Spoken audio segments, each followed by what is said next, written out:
Hello students, welcome to account class. आज का हमारा टॉपिक है some important items relating to non profit organisation. तो नॉन प्रॉफिट ऑर्गेनाइजेशन के केस में कुछ इम्पोर्टेंट टर्म्स हैं, कुछ इम्पोर्टेंट आइटम्स हैं जिनके बारे में हम फैमिलियर नहीं हैं। इस चैप्टर के फाइनल अकाउंट बनाने के लिए हमें सबसे पहले उन टर्म्स से हमें फैमिलियर होना पड़ेगा।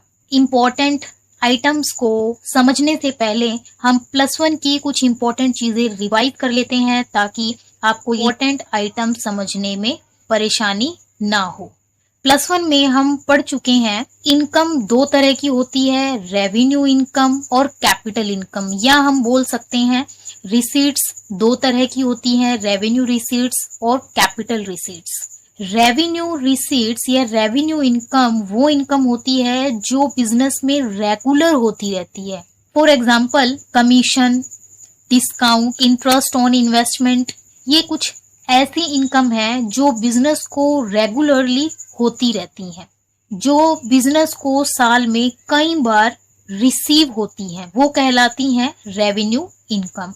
और रेवेन्यू इनकम को हम +1 में प्रॉफिट एंड लॉस अकाउंट में शो करते थे, तो इनकम एंड एक्सपेंडिचर अकाउंट में इनकम को हम क्रेडिट साइड नोट करेंगे। ये सारी चीजें आप ऑलरेडी +1 में कर चुके हैं, हम सिर्फ रिवाइज कर रहे हैं। दूसरी इनकम है कैपिटल इनकम या कैपिटल रिसीट्स। ये वो इनकम होती है जो बिजनेस को रेगुलरली प्राप्त नहीं होती है, जो रेयरली प्राप्त होती है।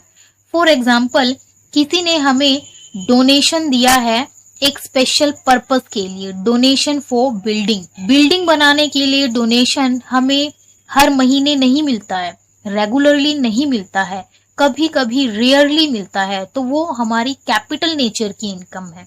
इस तरह की इनकम जो रेगुलर नहीं होती है इसको हम बैलेंस शीट में शो करते हैं लायबिलिटी की साइड।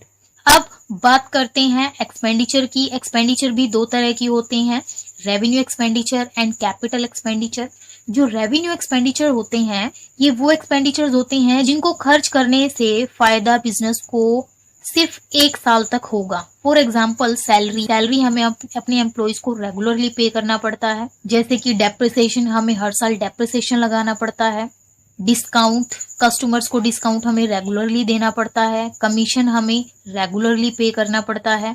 एडवर्टीजमेंट पर एक्सपेंसेस हमें रेगुलरली पे करने पड़ते हैं। तो इस तरह के एक्सपेंसेस रेवेन्यू एक्सपेंसेस होते हैं जो हम बिजनेस को रेगुलरली पे करने पड़ते हैं और साल में हम कई बार पे करते हैं, तो उनको हम इनकम एंड एक्सपेंडिचर अकाउंट में डेबिट की तरफ नोट करेंगे। कैपिटल एक्सपेंडिचर वो एक्सपेंडिचर्स होते हैं जो एक्सपेंडिचर रेगुलर नहीं होते हैं और जिनका फायदा हमें आने वाले कई सालों तक मिलता है। फॉर एग्जाम्पल हमने मशीन खरीदी है, जमीन खरीदी है, बिल्डिंग खरीदी है, फर्नीचर खरीदा है, तो उसको हम बैलेंस शीट में एसेट की तरफ शो करेंगे। अब बात कर लेते हैं कुछ इम्पोर्टेंट आइटम्स की जो नॉन प्रॉफिट ऑर्गेनाइजेशन के चैप्टर में यूज होने वाली है, और इनको समझे बिना हम नॉन प्रॉफिट ऑर्गेनाइजेशन के फाइनल अकाउंट हम नहीं बना पाएंगे। फर्स्ट टर्म है सब्सक्रिप्शन। नॉन प्रॉफिट ऑर्गेनाइजेशन की इनकम का एक इम्पॉर्टेंट सोर्स होता है और ये एक रेगुलर इनकम का सोर्स होता है। सब्सक्रिप्शन को हम बोलते हैं चंदा है। इसका मीनिंग अच्छे से समझने के लिए हम एक एग्जांपल कर लेते हैं। हम एज्यूम करते हैं कि नॉन प्रॉफिट ऑर्गेनाइजेशन में 50 मेंबर्स हैं और एक मेंबर को 100 रुपए पे करने पड़ते हैं। एक मेंबर को हर महीने सब्सक्रिप्शन 100 रुपए पे करनी पड़ती है। तो 50 मेंबर को साल में कितना पे करना पड़ेगा?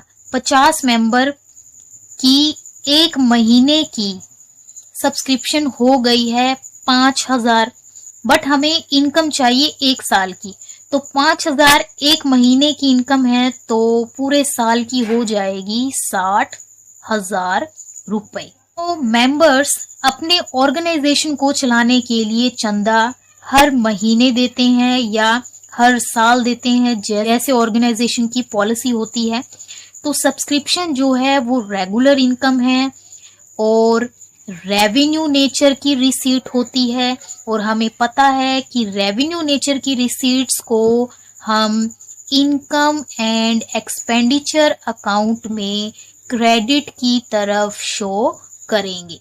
दूसरी इंपॉर्टेंट टर्म है लाइफ मेंबरशिप फी। जैसे कि नाम से ही पता चल रहा है, एक फीस है जो लाइफ टाइम की मेंबरशिप के लिए कोई मेंबर पे करता है। पर्सन है जो ऑर्गेनाइजेशन का मेंबर बनना चाहता है पूरी लाइफ के लिए, तो वो 1 महीने की सब्सक्रिप्शन ना पे करके पूरे लाइफ टाइम की सब्सक्रिप्शन को वो इकट्ठा ही एक मोटी रकम के रूप में पे कर देता है। ऐसी इनकम हमें रेगुलर नहीं मिलती है, रेयरली हमें प्राप्त होती है। तो इसीलिए ये इनकम कैपिटल नेचर की रिसीट है या कैपिटल नेचर की इनकम है, और जो कैपिटल नेचर की रिसीट्स होती है उसको हम बैलेंस शीट में लायबिलिटी की तरफ शो करेंगे।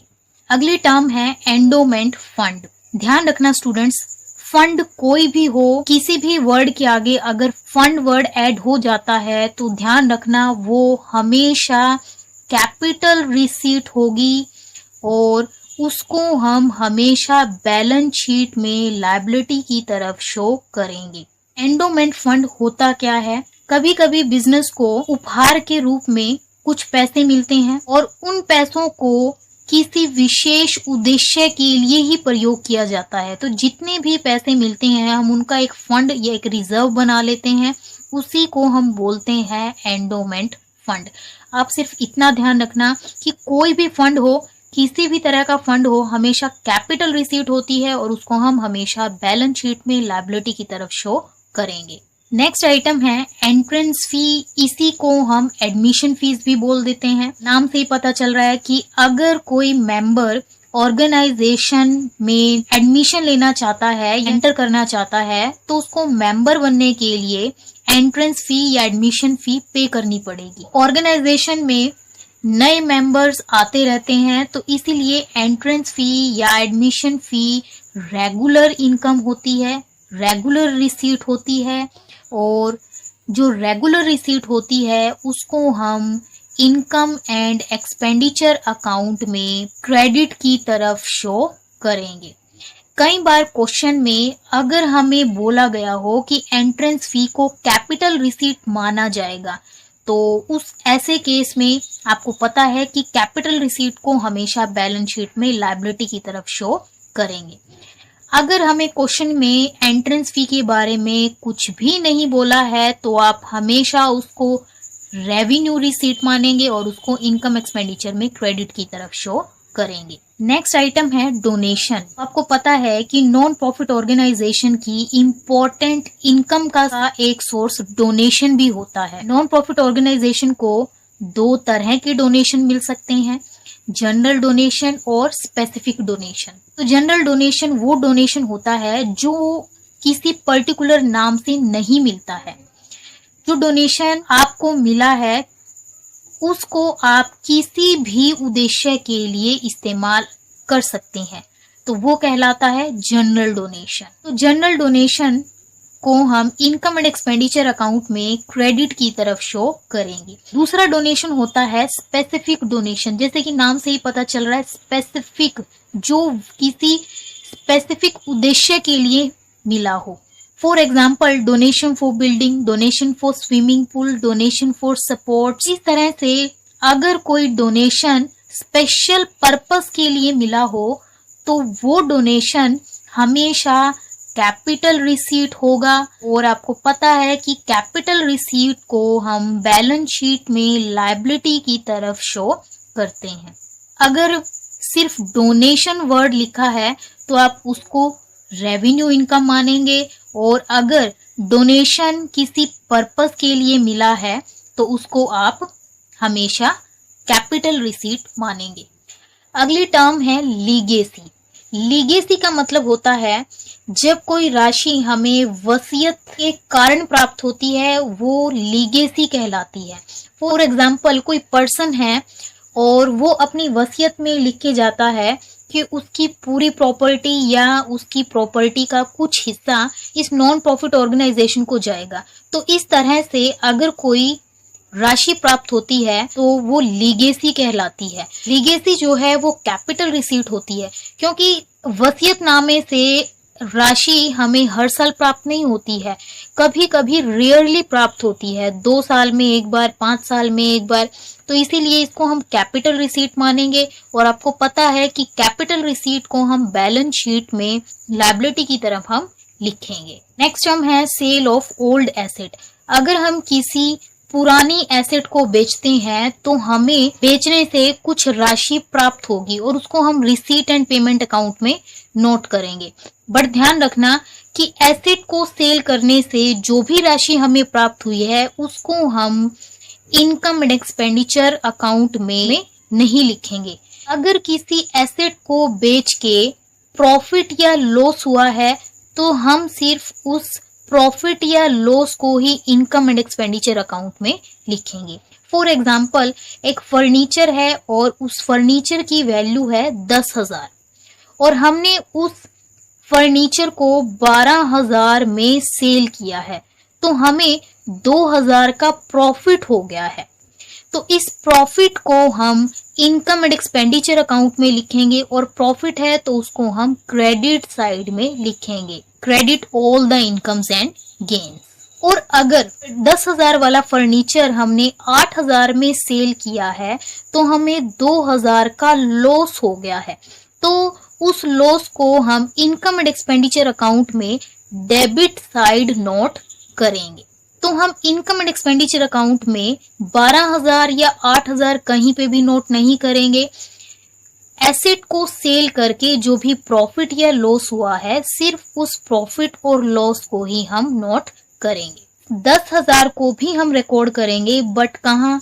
बैलेंस शीट में जो हमें फर्नीचर दिया गया है उसमें से हमने 10,000 का फर्नीचर सेल कर दिया है, तो सेल करने से फर्नीचर घट गया है, तो इसीलिए इस 10,000 को बैलेंस शीट में फर्नीचर में से माइनस करेंगे। नेक्स्ट टर्म है sale of old newspapers and supports material.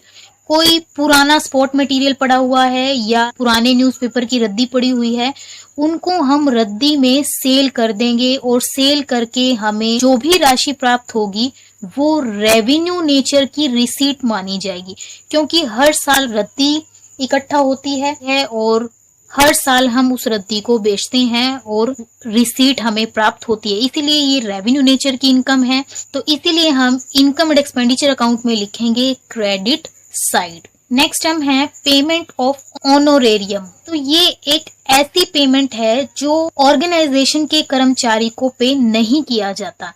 बाहर से कोई पर्सन आया है, मान लिया लेक्चर देने आया या कोई ट्रेनिंग देने आया है या किसी और काम से आया है, तो उस काम के लिए उसको पेमेंट की गई है, तो कोई एसेट तो आई नहीं है, तो इसीलिए इसको हम रेवेन्यू नेचर का एक्सपेंडिचर मानेंगे और इसीलिए इसको हम इनकम एंड एक्सपेंडिचर अकाउंट में डेबिट साइड नोट करेंगे, क्योंकि हमने पेमेंट की है और ये एक्सपेंस है। तो यही 9 टर्म्स इंपॉर्टेंट आइटम्स थी जो नॉन प्रॉफिट ऑर्गेनाइजेशन में काफ़ी यूज होंगी, और जब तक आप इन टर्म्स के साथ फैमिलियर नहीं होंगे तब तक आप नॉन प्रॉफिट ऑर्गेनाइजेशन चैप्टर के फाइनल अकाउंट नहीं बना पाएंगे। तो अगर आपको एक बार वीडियो देखने से ये टर्म समझ में नहीं आई है, आप 2-3 बार इस वीडियो को देखिए ताकि ये टर्म्स आपको अच्छे से समझ में आ जाए।